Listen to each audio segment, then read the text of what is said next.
Pakistan Prime Minister Imran Khan and his wife Bushra Bibi have been sentenced to 17 years in prison, each in connection with the Toshakhana corruption case. I have Aditya Vadhavan joining me with more details. Aditya, tell us about what's really happened. What exactly is a Toshakhana corruption case? Well, absolutely, Vishali. If you see, former Pakistan Prime Minister Imran Khan, along with his wife Bushra Bibi, have been sentenced to 17 years in prison, each in a corruption case. The case is regarding the alleged fraud carried out by Khan and his wife in state gifts which they received in 2021 from the government of Saudi Arabia. The sentence was announced by a special court judge, Shahrukh Arjunmand, in the Adiala jail in Rawalpindi, and Khan and his wife were awarded 10 years each of rigorous imprisonment under ION 409, criminal breach of trust of the Pakistan Penal Code. They were also handed several years of imprisonment each under various sections of the country's Prevention of Corruption Act. Khan was first arrested on 9th May 2023 on charges of corruption.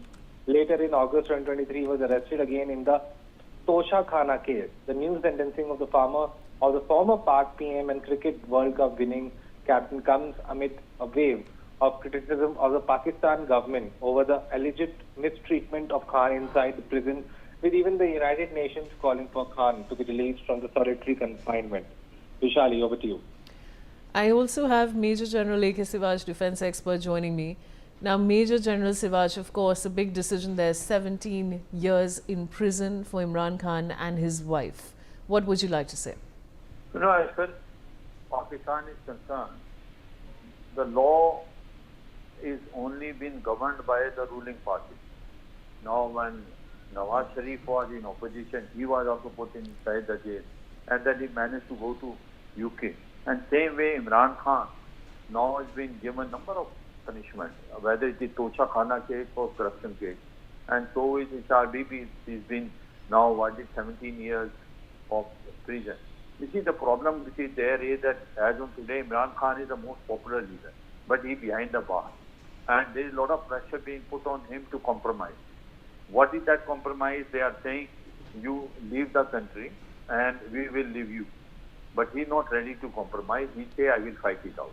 So this is what it is going, but the internal situation in Pakistan is deteriorating day by day. Law and order situation is extremely bad. There is a political instability, economic crisis, and terrorism increasing manifold. And PTI workers are now on the road.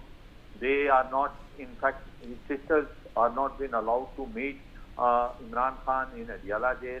Neither is the CM of Khyber Pakhtunkhwa, the Sohail Afridi. So the situation is very, very volatile in Pakistan. The way situation is turning out, it seemingly looks that Pakistan is going toward a civil war. And in case civil war breaks it will break the Pakistan into four parts. That is Khyber Pakhtunkhwa, Balochistan, Sindh and Punjab. And POJK and Gilgit-Pakistan, which is legally a part of India, will join. Now this is how roadmap is seemingly looks, because the way the judiciary has been totally been corrupted, it is been now handled by Asim Munir. And overall, Asim Munir over a period of time has become very strong. After he has been made as a Chief of Defence Forces, Army, Air Force, Navy all come under it, Nuclear Command come under it, he enjoy legal immunity. So the point is that whatever punishment is being given to Imran Khan and his wife, this has been all been stage managed, and this will carry on until he compromise. But the way Imran Khan is, he's not ready to compromise, and you find political instability increasing in time to come. All right. I also have Ambassador Gauri Shankar joining me on the broadcast now. Ambassador Gauri Shankar, of course, this is a big decision when it comes to Imran Khan and his wife, 17 years in prison. My question really to you is that do you think that the judiciary was independent when it came to handling this high-profile political case in Pakistan? Yes, you know that Pakistan judiciary is no longer independent. They are all controlled by the armed forces. And particularly after the last amendment in the constitution, it has become absolutely pliant. They follow what the army tells them to do so.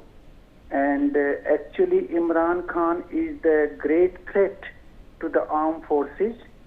He was the first leader who challenged them, and therefore they want to eliminate him somehow.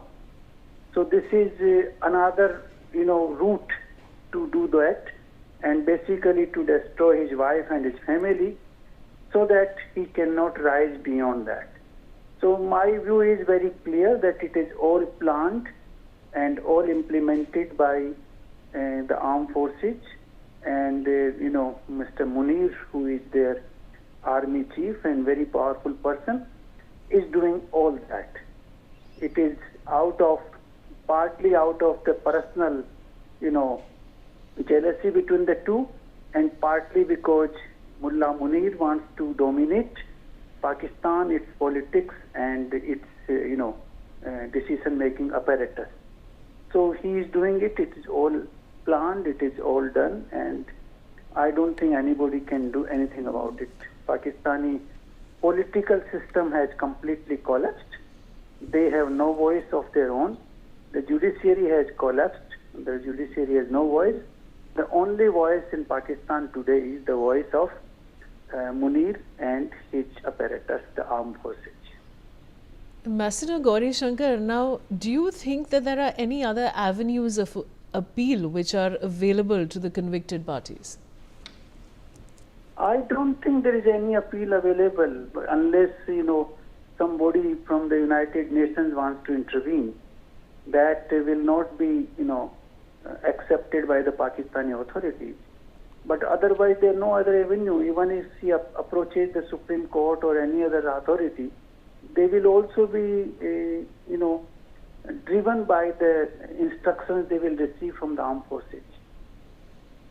So there is no appeal in the Pakistan system as of now.